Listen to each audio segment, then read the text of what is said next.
வானொலியில் நீங்கள் கேட்டு ரசித்த தென்கட்சி கோ சுவாமிநாதன் ஐயா அவர்களின் கதைகள். ஒரு ஊரில் ஒரு மன்னன் இருந்தான். கொடுங்கோல் மன்னன். நிறைய தொந்தரவு பண்ணிக்கிட்டு இருந்தான். அவன் ஒரு தடவை என்ன பண்ணான் தெரியுமா? ஒரு தப்பும் பண்ணாத ஒரு இளைஞனை பிடிச்சி ஜெயிலில் அடைச்சுட்டான். அந்த பையனோட சொந்தக்காரங்கள்லாம் ராஜா கிட்ட போனாங்க. அவன் ஒரு தவறும் பண்ணலை, அவனை விடுதலை பண்ணுங்க அப்படின்னு கெஞ்சி கேட்டுக்கிட்டாங்க. மன்னன் யோசனை பண்ணான். அந்த இளைஞனை கூப்பிட்டுக்கிட்டு வர சொன்னான். அவனை கொண்டாந்து ராஜா முன்னாடி நிறுத்தினாங்க. இதை பாருப்பா, உன்னை நான் விடுதலை பண்ணுவேன், ஆனால் ஒரு கண்டிஷன். அந்த நிபந்தனையை நீ நிறைவேற்றினா உனக்கு விடுதலை அப்படின்னா மன்னன். சரின்னு ஒத்துக்கிட்டான் பையன். மன்னன் கண்டிஷன் என்னங்கிறத சொன்னான். உங்ககிட்ட ஒரு செம்மறி ஆட்டை கொடுக்க போகிறேன். 1 மாதத்துக்கு அதுக்கு தேவையான தீனியையும் கொடுக்க போகிறேன். 1 மாதம் கழித்து அந்த ஆட்டை எடை போட்டு பார்ப்பேன். அந்த ஆட்டின் எடை கொஞ்சம் கூட கூடி இருக்கக்கூடாது. எடை கூடி இருந்தால் உனக்கு விடுதலை கிடையாது. என்ன சொல்கிற அப்படின்னா. பையனுக்கு ஒன்றும் புரியல, பயமாக போயிட்டுது. குழம்பிக்கிட்டே நின்றுக்கிட்டு இருக்கிறான். சரி, ஒரு நாள் டைம் தரேன், நல்லா யோசனை பண்ணி பார்த்துட்டு நாளைக்கு உன் முடிவை சொல்லு அப்படின்னா மன்னன். பையன் கவலையோடு வெளியில் வந்தான். அங்கே ஒரு பெரியவர் நின்றுக்கிட்டு இருந்தார். அவர்கிட்ட விஷயத்தை சொன்னான். அந்த பெரியவர் இந்த பையனுக்கு காதோட காதாக ஒரு வழியை சொல்லி கொடுத்தார். அதை கேட்டதும் பையன் மறுபடியும் மன்னன் முன்னாடி நின்னா, உங்கள் நிபந்தனையை ஏற்றுக்கிறேன்னு சொன்னான். மன்னன் ஒரு ஆட்டுக்குட்டியையும் அதுக்கு 1 மாதத்துக்கு தேவைப்படுற தீவனத்தையும் கொடுக்கும்படியாக உத்தரவு போட்டான். கொடுத்தாங்க, ஓடிட்டு போயிட்டான். 1 மாதம் தினமும் தவறாமல் அந்த தீவனத்தை ஆட்டுக்குட்டிக்கு போட்டுக்கிட்டு இருக்கிறான். 1 மாதம் கழித்து அந்த ஆட்டை அரண்மனைக்கு ஓட்டிகிட்டு போனான். மன்னன் அதை எடை போட்டு பார்க்குறான். எடை கூடவே இல்லை, அப்படியே தான் இருக்குது. உடனே போட்ட நிபந்தனைப்படி அந்த இளைஞனை விடுதலை பண்ணிவிட்டான். சரி, ஆட்டுக்கு எடை கூடாமல் இருக்கிறதுக்கு அந்த பெரியவர் சொல்லி கொடுத்த யோசனை என்ன அப்படின்னா, அது வேற ஒன்றும் இல்லை. அந்த ஆட்டுக்கு எதிரில் அது கண்ணில் படுற மாதிரி ஒரு ஓநாயை கட்டி போட சொன்னார். அவ்வளவுதான். ஆட்டுக்கு ஓநாய்ங்கிறது பிறவி பகை. ஓநாயை பார்த்தா ஆடு நடுங்க ஆரம்பிச்சிரும், அவ்வளவு பயம். தினமும் அந்த ஆடு பயந்துக்கிட்டே தீனி சாப்பிட்டுது, எடை கூடல. அதுதான் ரகசியம். இது சின்ன பிள்ளைங்களுக்கான ஒரு கதை. இதிலேருந்து தெரிஞ்சுக்க வேண்டிய உண்மை என்னன்னா, நாமெல்லாம் சாப்பிட்றப்ப மனசும் உடம்பும் அமைதியாக இருக்கணும். அப்போ தான் அது உடம்புல ஒட்டும். அவசரத்துலையும் பயத்துலையும் சாப்பிட்டா அது சரியா ஜீரணம் ஆகாது. இன்னொரு ராஜா இருந்தார். அவரும் ஒரு இளைஞனை ஜெயிலில் அடைச்சி விட்டார். விடுதலை பண்ணணும்னா ஒரு கண்டிஷன்னார். என்னன்னு கேட்டான். ஒரு ஆட்டுக்குட்டியை அவன் முன்னாடி கொண்டாந்து நிறுத்துவேன், நீ அதுக்கிட்ட ஒரு கேள்வி கேட்கணும், அதுக்கு சரியான பதிலை சொல்லணும். அப்படி செஞ்சுட்டா உனக்கு விடுதலைன்னார். இளைஞன் யோசனை பண்ணி பார்த்தான். சரின்னு ஒத்துக்கிட்டான். அது பிரகாரமே ஆட்டுக்குட்டியை பதில் சொல்ல வச்சுட்டான். என்ன நடந்தது தெரியுமா? ஆட்டுக்குட்டியை கொண்டாந்து நிறுத்தினாங்க. இவன் மெதுவாக அதுக்கிட்ட போனான். அது காதுகிட்ட போய் ஏப்ரலுக்கு அடுத்த மாதம் என்ன மாதம்னு கேட்டான். அது உடனே மேன்னு கத்திச்சு. இவன் விடுதலை ஆகிட்டான். ஒரு பெரியவர்கிட்ட பேசிக்கிட்டு இருந்தேன். அவர் என்கிட்ட ஒரு கேள்வி கேட்டார். திருடர்கள் எத்தனை வகை தெரியுமா உனக்கு அப்படின்னார். இதுதான் அவர் கேட்ட கேள்வி. எதுக்காக என்ன பார்த்து அந்த கேள்வி கேட்டார் தெரியல. இருந்தாலும் நான் அவருக்கு பதில் சொன்னேன். திருடர்களில் எத்தனையோ வகை உண்டுங்க. கார் திருடன், சைக்கிள் திருடன், முகமூடி திருடன், எப்படி சொல்லிகிட்டே போகலாம். இருந்தாலும் என்னுடைய சிற்றறிவுக்கு எட்டின வரையில் திருடர்களை 2 வகையாக பிரிக்கலாம் அப்படின்னு நினைக்கிறேன். ஒன்று ராத்திரியில் திருடுற திருடன், இன்னொருத்தன் பகலில் திருடுற திருடன். அதாவது பகல் திருடன், ராத்திரி திருடன் அப்படின்னு பெரியவர் சிரித்தார். என்ன சிரிக்கிறீங்களே? என்ன, கள்வர்கள் 4 வகை அப்படின்னு ஆரம்பித்தார். எப்படின்னு கேட்டேன். சாப்பாட்டுக்கு இல்லாமல் திருடுறாங்க பாருங்கள், அது ஒரு வகையான். சாப்பாட்டுக்கு இருந்தும் திருடுறாங்க பாருங்க, அது ஒரு வகையான். இதை தவிர இன்னும் ஒரு 2 வகை திருட்டு உண்டு.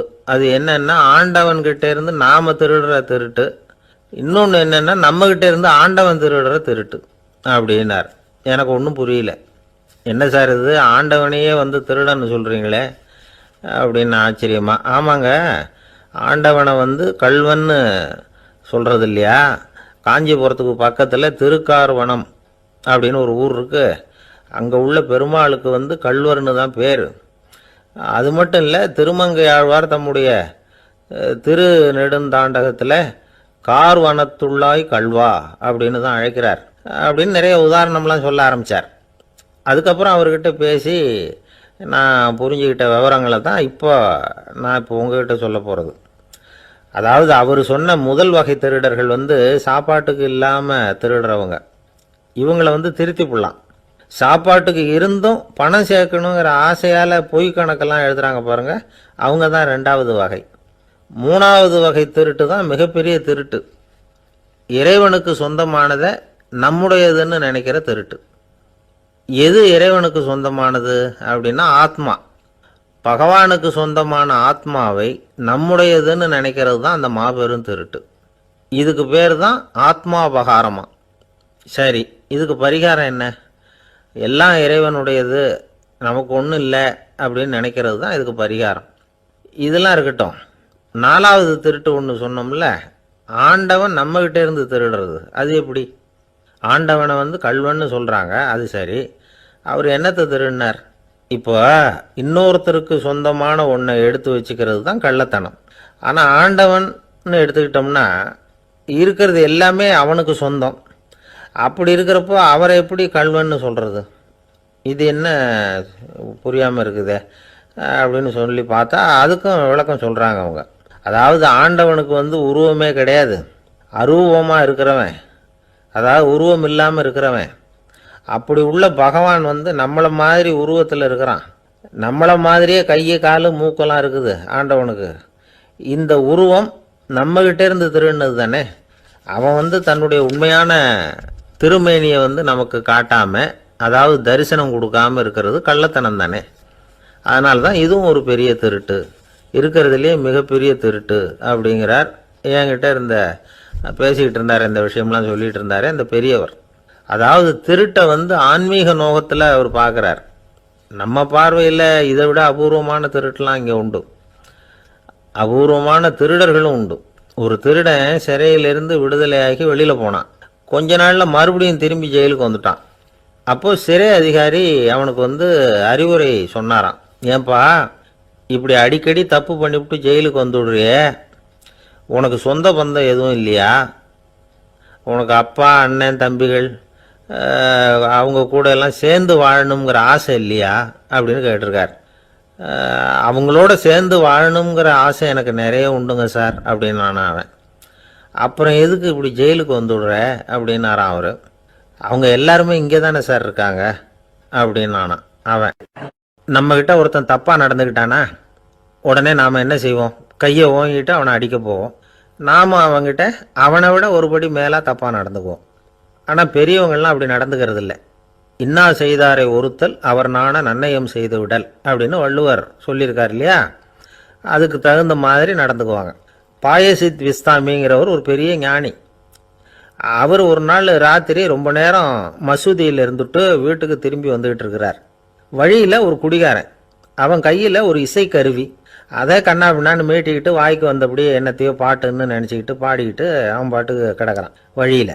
அதோடு இருந்தாலும் பரவாயில்ல, அந்த பக்கமாக வழியில் போகிறவங்க வர்றவங்களையெல்லாம் பார்த்து கண்ணா பின்னான்னு திட்டிக்கிட்டு இருக்கிறான், ரொம்ப வளர்க்குறான். பாயசித் பிஸ்தாமிங்கிற அந்த பெரியவர் அந்த வழியாக போகிறார். அவனை பார்க்குறார். அவனுடைய நிலைமையை பார்த்துட்டு பரிதாபப்படுறார். ஏன்பா இது மாதிரியெல்லாம் நடந்துக்கிற, இப்படி நடக்கலாமா அப்படின்னு ஏதோ கொஞ்சம் புத்திமதி சொல்கிறதுக்கு ஆரம்பித்தார். அவனுக்கு கோபம் வந்துட்டுது. கையில் வச்சிருந்த வாத்திய கருவி அதால் ஓங்கி அந்த பெரியவர் தலையில் ஒரு அடி கொடுத்தான். ரத்த காயம் ஏற்பட்டு போச்சு. அவன் கையில் இருந்த இசைக்கருவியும் அடித்த வேகத்தில் ரெண்டாக உடஞ்சி போச்சு. அவ்வளோ வேகமாக அடிச்சிருக்கான். இவ்வளவு தூரத்துக்கு நடந்து போச்சுல்ல, அந்த மாபெரும் ஞானி வாயை திறந்து ஒரு வார்த்தை கூட பேசலை. பேசாமல் தலையை பிடிச்சிக்கிட்டு அவர் பாட்டுக்கு போயிட்டார். மறுநாள் அந்த பெரியவர் என்ன பண்ணார் தெரியுமா? கொஞ்சம் இனிப்பு பண்டங்கள், கொஞ்சம் பணம், இது ரெண்டையும் ஒரு ஆள் மூலமாக அனுப்பி வச்சார் அந்த குடிகாரனுக்கு. அவனுக்கு ஒன்றும் புரியல. என்ன விவரம்னு விசாரித்தான். வந்த ஆள் ஒரு கடுதாசியை நீட்டினான்.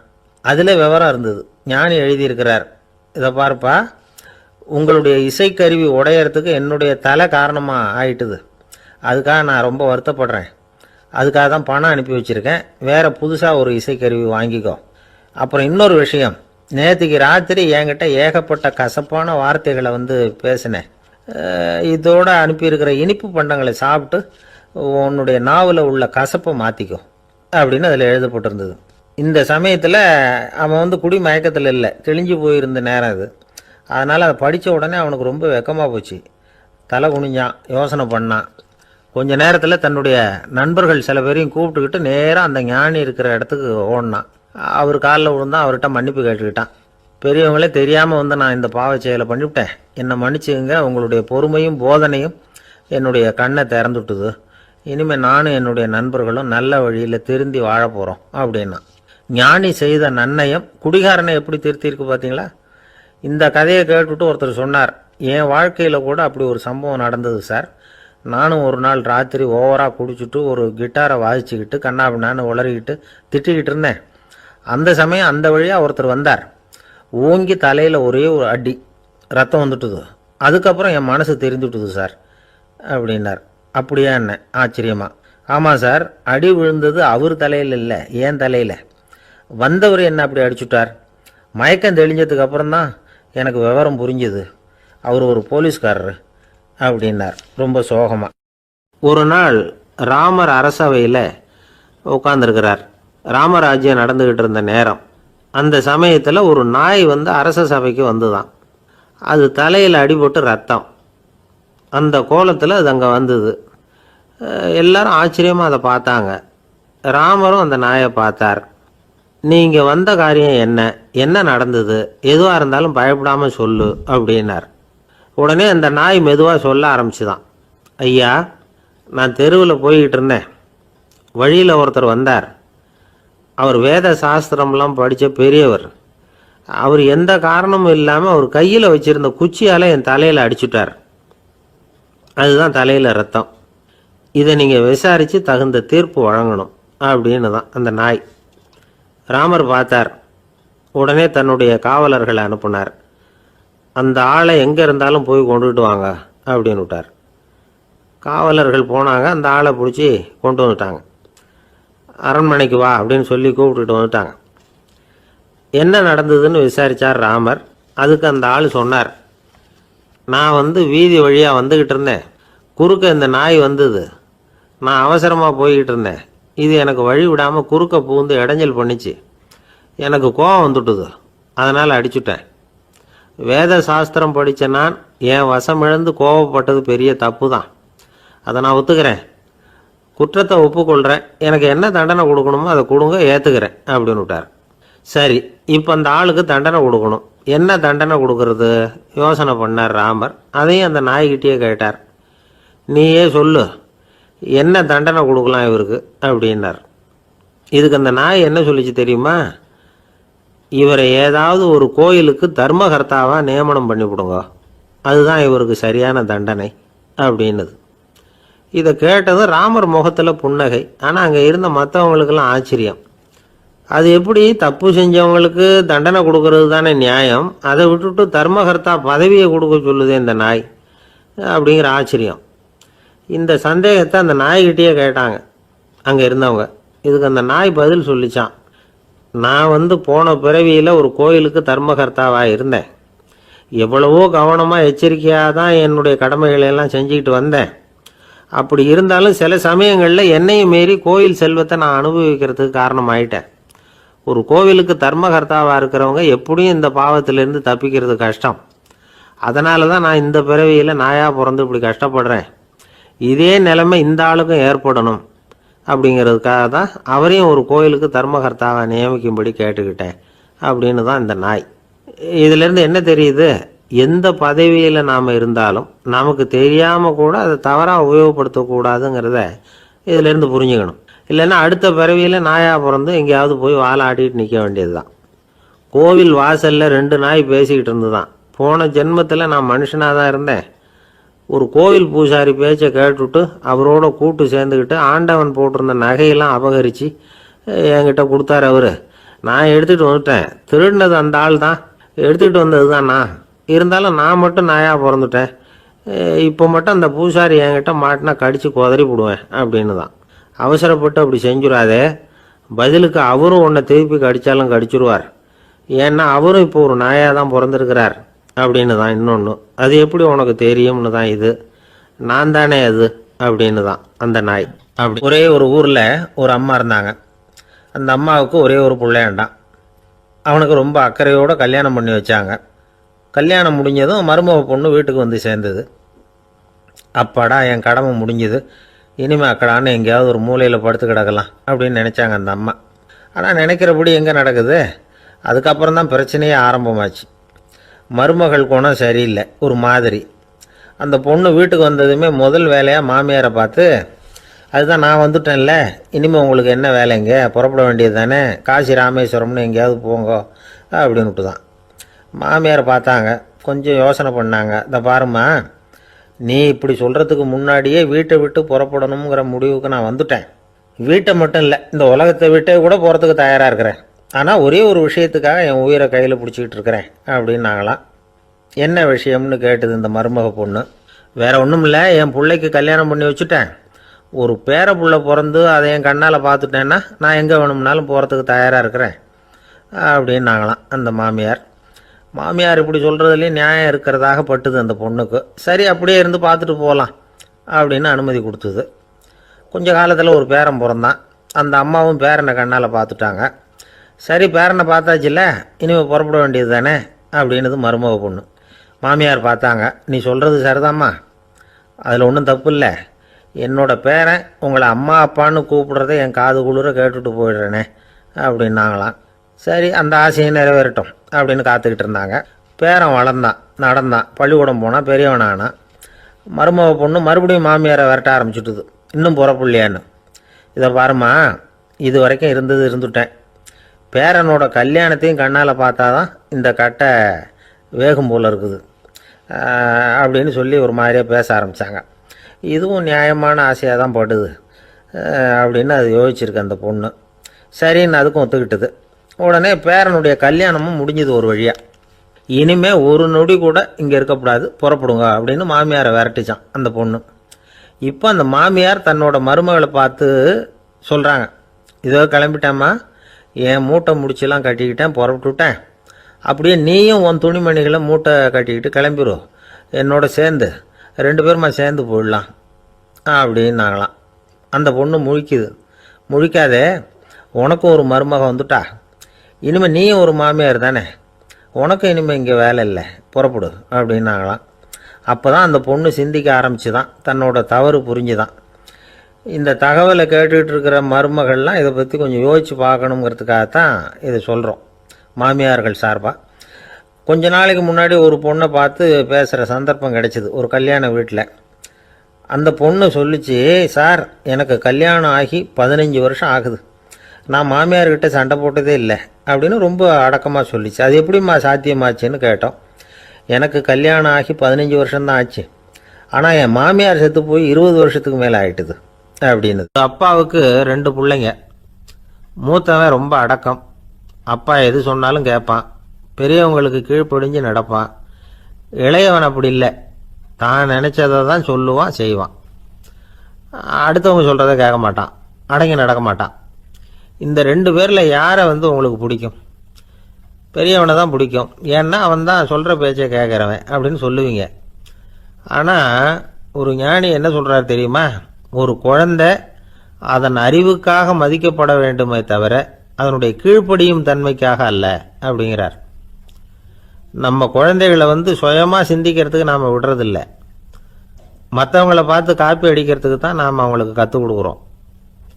புகழ்பெற்ற மனிதர்கள் சிலருடைய பேரை சொல்லி நீயும் அவர் மாதிரி ஆகணும், இவர் மாதிரி ஆகணும் அப்படின்னு சொல்லிகிட்டே இருக்கிறோம். குழந்தைகள் தங்களுடைய தனித்தன்மையை வளர்த்துக்கிறதுக்கு நாம் தடையாக இருக்கிறோம். ஒரு குழந்தைகிட்ட அனாவசியமாக நம்பிக்கையை வளர்த்துடக்கூடாது, எந்த கோட்பாட்டையும் திணிக்கக்கூடாது. நாம் ஏற்கனவே அர்த்தமில்லாத கருத்துக்களையும் கொள்கைகளையும் மனசில் போட்டு நிரப்பி வச்சுருக்கிறோம். இந்த உலகத்துக்கு புதுசாக சேர்ந்திருக்கிற ஒரு குழந்தையின் தூய்மையான மனசில் நம்ம கருத்துக்களை அறிமுகம் செய்ய அல்லது திணிக்கிறதுக்கு நமக்கு எந்த அதிகாரமும் கிடையாது. ஒரு குழந்தைய நீ இந்த மதத்தை சேர்ந்தவன் அப்படின்னு பிறந்ததுமே ஒரு முத்திரை குத்தி போடுறோம். இது அதோட சுதந்திரத்தை ஆரம்பத்திலேயே கிள்ளி எறிகிறது மாதிரி தான். நீங்கள் ஒரு மதத்தின் வழிமுறைகளை கடைப்பிடிச்சிக்கிட்டு வர்றீங்க, அந்த வழியில் போய்கிட்டு இருக்கிறீங்க, சரி, அதனால் போகிறீங்க. அதுக்காக உங்கள் குழந்தையையும் அதே வழியில் தான் வரணும் அப்படின்னு கட்டாயப்படுத்துறதுக்கு உங்களுக்கு என்ன உரிமை இருக்குது? அந்த குழந்தை சுயமாக சிந்திச்சு ஒரு முடிவுக்கு வரட்டுமே, அதுக்கு நீங்கள் ஏன் தடையாக இருக்கிறீங்க? நமக்கு உண்மையிலேயே நம்ம குழந்தை மேலே அன்பு இருந்தால் இது மாதிரி திணிப்பு வேலைகளை செய்யக்கூடாது. திணிப்பு வேலைகள்லேருந்து குழந்தைகளை காப்பாற்றினா போதும், அதுதான் ரொம்ப முக்கியம். அடுத்த தலைமுறை அற்புதமான தலைமுறையாக உருவாகும். நாம தான் சாதி மத சங்கடங்களில் மாட்டிக்கிட்டு தவிக்கிறோம்.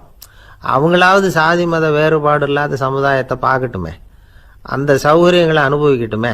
அதுக்கு நாம் என்ன செய்யணும்னா ஒன்றும் செய்யாமல் இருந்தால் போதும். ஒரு குழந்தைகிட்ட நம்ம கருத்தை திணிக்கும் பொழுது என்ன ஆகுது தெரியுமா? அது அவனை அவங்கிட்ட இருந்தே அப்புறப்படுத்தி விடுது. அவனுடைய தனித்தன்மையை அழிச்சுடுது. அவனை ஒரு எல்லைக்குள்ளே திணிச்சுடுது. இதெல்லாம் அன்புங்கிற பேரால் பெற்றோர்கள் செய்கிற தப்பு. இதெல்லாம் கேட்டுக்கிட்டு இந்த காலத்தில் அப்பா ஒருத்தர் சொன்னார், நான் கருத்துக்களை எல்லாம் என் பையன்கிட்ட திணிக்கிறது இல்லைங்க, ஆனால் அதிகமாக சாப்பிட சொல்லி கட்டாயப்படுத்துவேன் அப்படின்னார். உங்கள் வீட்டு சமையல் அவ்வளவு நல்லா இருக்குமான்னு கேட்டாங்க.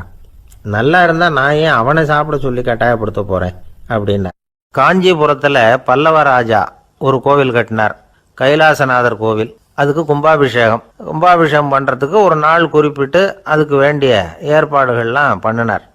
முதல் காரியமாக கடவுளை வேண்டிக்கிட்டார், நீங்கள் இந்த கும்பாபிஷேகத்துக்கு நேரில் வந்து கலந்துக்கணும்னார். கடவுள் அந்த ராஜா கனவுல வந்தார். நீ கும்பாபிஷேகம் வச்சிருக்கிற அதே நாளில் அதே நேரத்தில் எனக்கு இன்னொரு ஊரில் ஒரு கும்பாபிஷேகம் இருக்குது, அதுக்கு போக வேண்டியிருக்கு.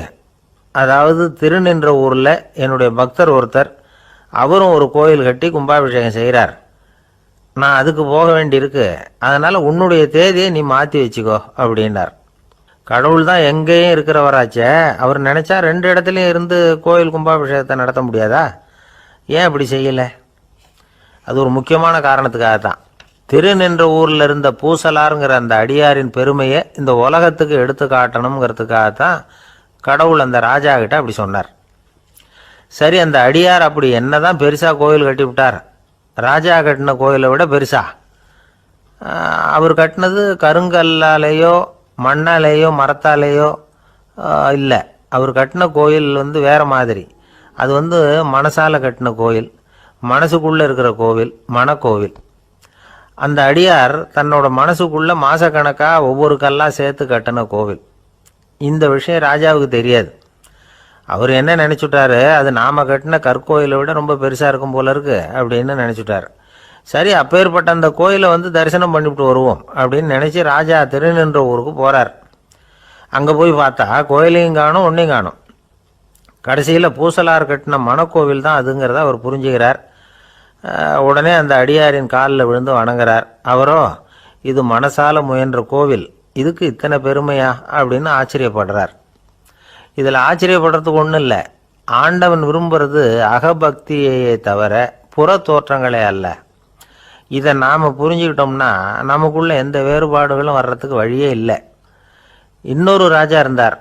அவர் ஆண்டவனுக்கு படைக்கிறதுக்காக ஒரு தார் நல்ல செவ்வாழைப்பழமாக எடுத்துக்கிட்டு போகணும்னு நினச்சார். அதனால் முத நாளே அதை வாங்கிட்டு வர சொன்னார் வேலைக்காரங்கிட்ட.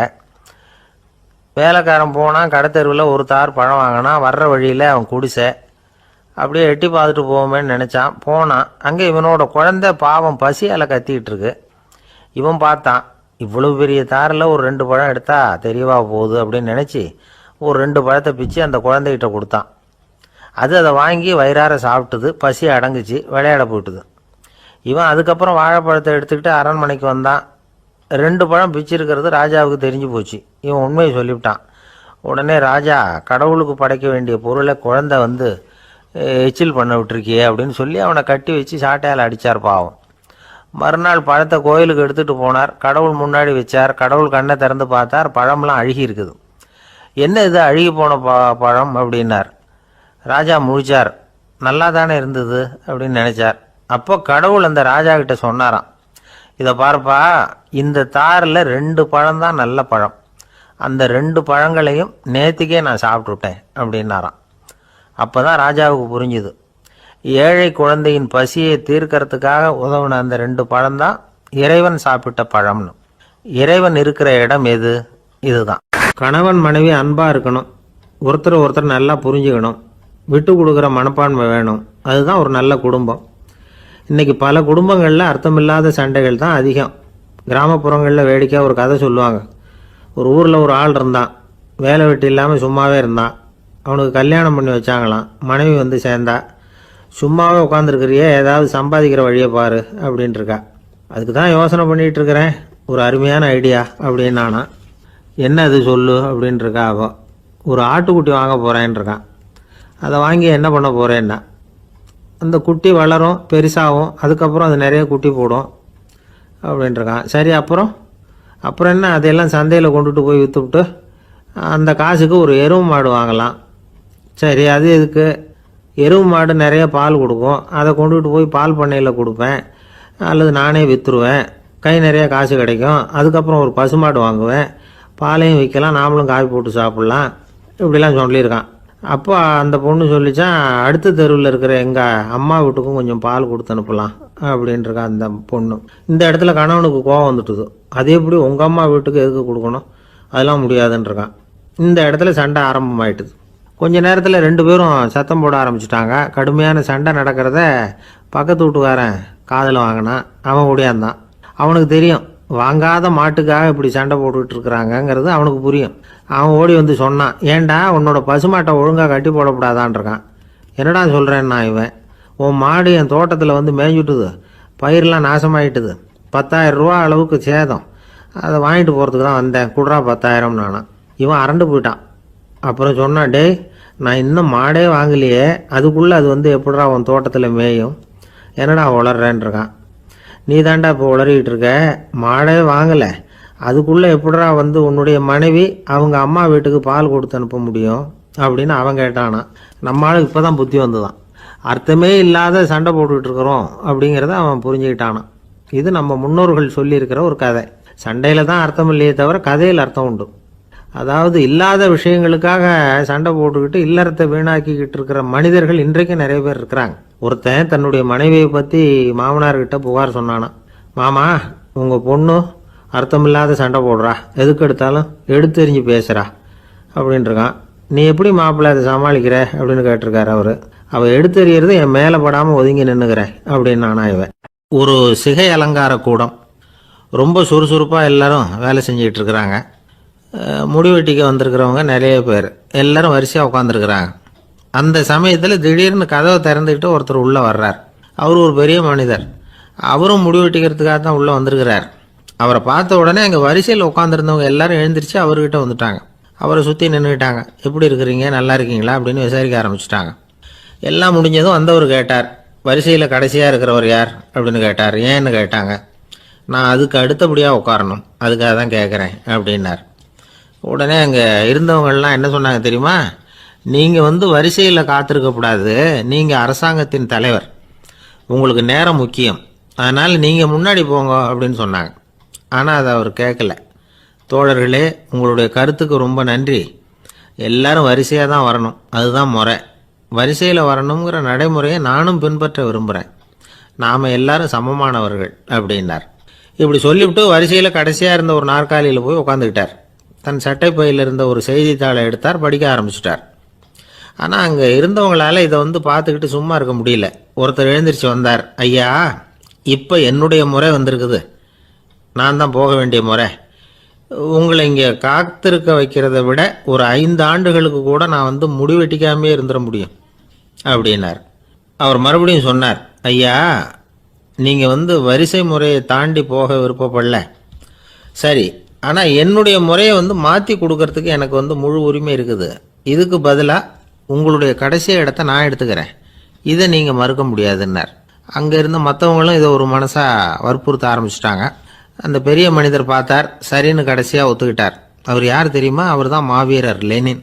ரஷ்யாவில் கிரெம்ளின் சிகை அலங்கார கூடத்தில் தான் இது நடந்தது. எல்லாரும் இந்நாட்டு மன்னர்கள்னு வாயளவில் பேசுகிறதுல என்ன பிரயோஜனம், நாம் எல்லாரும் சமங்கிறத நடைமுறையில் கடைப்பிடிச்சி காட்டினவங்க கொஞ்சம் பேர் தான். அவங்களில் ஒருத்தர் தான் லெனின். வரிசையில் நின்று வர்றதுங்கிறது ஒரு சிறந்த பண்பு, உயர்ந்த பண்பு. இன்றைக்கி பல இடங்களில் அது நமக்கு தேவைப்படுது. ஒரு ரேஷன் கடைவாசல், கடை திறக்கிறதுக்கு முன்னாடியே எல்லாரும் வந்து வரிசையில் நின்றுட்டாங்க. கடைசியாக வந்த ஒருத்தர் க்யூவில் முன்னாடி போகிறதுக்கு முயற்சி பண்ணுறார். ஏற்கனவே நின்றுட்டு இருக்கிறவங்க அவரை முன்னாடி போகிறதுக்கு விட மாட்டேங்கிறாங்க. கடைசியாக போய் நில்லையா அப்படின்னு எல்லாரும் கத்துறாங்க. அதான் அவர் காதில் வாங்கலை, முண்டி அடிச்சுக்கிட்டு முன்னாடி போகிறதுக்கே முயற்சி பண்ணிகிட்டு இருக்கிறார். எல்லாரும் சேர்ந்து அவரை வலுக்கட்டாயமாக இழுத்து கொண்டாந்து பின்னாடி கொண்டு போய் நிறுத்திவிட்டாங்க. நிறுத்திவிட்டு சொன்னாங்க, அதை பாருப்பா, நாங்கள் இருக்கிற வரைக்கும் நீங்கள் முன்னாடி போய் எதையும் வாங்க முடியாது, தெரிஞ்சுக்கோ அப்படின்னாங்க. இப்போ அந்த ஆள் சொன்னாராம், நான் இங்கே பின்னாடி நிற்கிற வரைக்கும் நீங்களும் எதுவும் வாங்க முடியாது அப்படின்னாராம். ஏன்னு கேட்டிருக்கிறாங்க. நான் தான் அந்த கடையை திறக்க வேண்டிய ஆள். லோகமானிய பாலகங்காதர திலகர் இருந்தார்ல, அவருக்கு 15 வயசுலேயே கல்யாணம் நடந்துதான். மனைவி பேர் தபிபாய். ரொம்ப பெரிய குடும்பத்து பொண்ணு, நல்ல குணம். அவங்க குடும்பம் நடத்திக்கிட்டு இருக்கிறாங்க. அந்த காலத்தில் திருடர்கள் பயம் அதிகம்.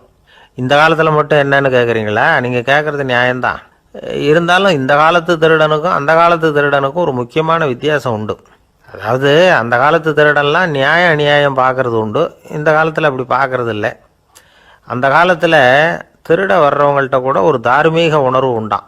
அதாவது அப்போ உள்ள கொள்ளைக்காரங்க எதை களவாடினாலும் சரி, அரிசியை மட்டும் களவாடுறது இல்லையா, அப்படி ஒரு கொள்கை. அதனால பாருங்க, அந்த காலத்து பெண்கள் நகை நட்டுகளை பத்திரமா வைக்கணும்னா பெட்டியில் வைக்கிறது இல்லை, அரிசி பானையில் போட்டு வச்சு விடுறது. இப்போல்லாம் பேங்க்கில் சேஃப்டி லாக்கர்னு இருக்குல்ல, அது மாதிரி அந்த காலத்தில் சேஃப்டி லாக்கருங்கிறது அரிசி பானை. இந்த வளையல், மூக்குத்தி, தோடு இப்படி எதுவாக இருந்தாலும் அதில் போட்டு பத்திரமா வச்சுருவாங்க. திருடன் அரிசி பானை பக்கம் போகிறதில்ல. ஏன்னா சாப்பிட்ற விஷயத்தில் கை வைக்கக்கூடாது, அது பாவம் அப்படின்னு அவன் நினைக்கிறான். திலகரோட மனைவி தபிபாயும் அதே மாதிரி தன்னுடைய ஆபரணங்களை ஒரு அரிசி பானைக்குள்ளே போட்டு மூடி வச்சுருந்தாங்களாம்.